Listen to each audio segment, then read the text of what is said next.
Welcome. Are you facing issues with Gmail voice calls not working? Don't worry, you're not alone, and today I'll show you how to fix it in just a few easy steps. Let's get started. First, open the Gmail app on your Android device. Once you're in, look for the 3 horizontal lines located at the top left corner of your screen. Tap on them to reveal the menu. Next, scroll down and tap on Settings. From here, you'll want to go to General Settings.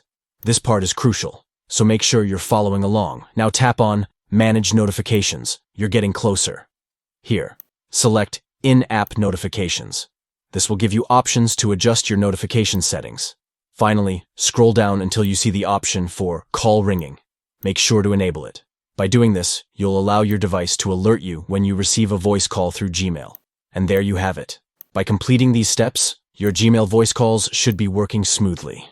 If you found this helpful, don't forget to like and subscribe for more updates.